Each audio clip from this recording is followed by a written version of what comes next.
Hello! It's me, ang piling vlogger ng Zamboanga del Norte. Mag-i-steam po tayo ngayon ng bibi ko. Hindi ko alam kung alam ninyo ito. Pero sa pagkakaalam ko, ini-steam ko siya. Kasi ang dugay-dugay naman natin makatapos.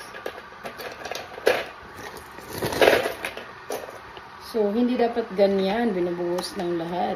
So, kukuha tayo ng panibagong. Alam nyo na.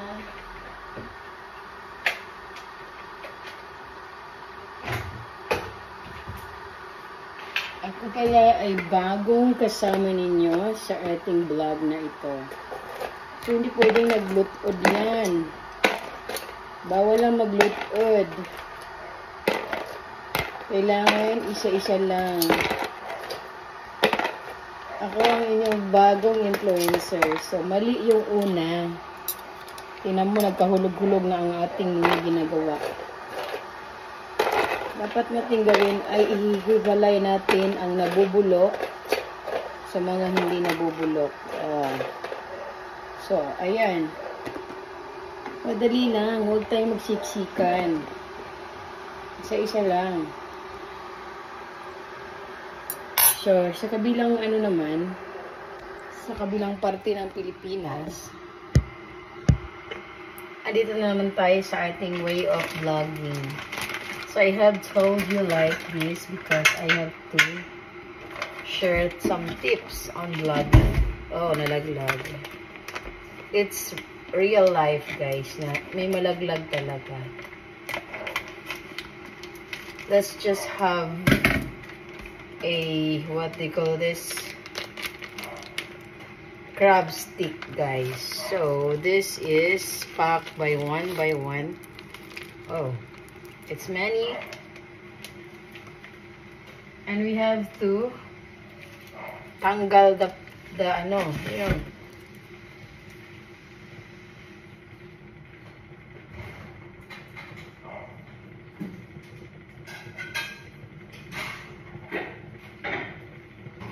And you just to remove this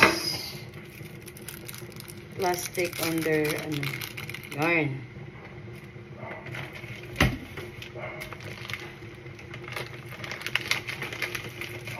I got a lot of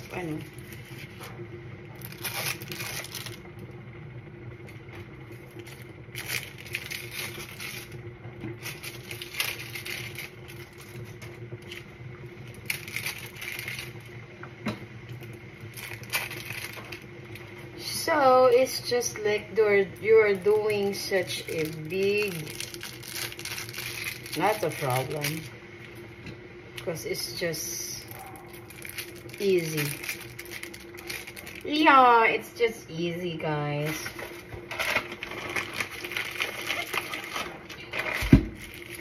We're doing it everywhere in this, everywhere.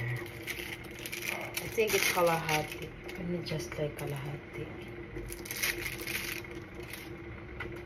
We have to fry this, guys. So just wait. Oh my God! There's something wrong.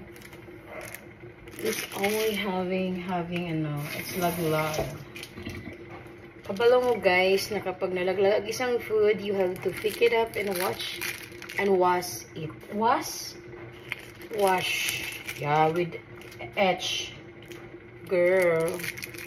Huwag ka magpataka, mag-English dira. Okay. Super wrong. So we have this crab stick, guys. You can eat it now. And we have this oni. Because this, I don't know. What's this? You have to roll it up. So just for the video, guys. Bye. Thank you for watching. I hope you like the video. If you want to share and then go share. Bye-bye. Love you.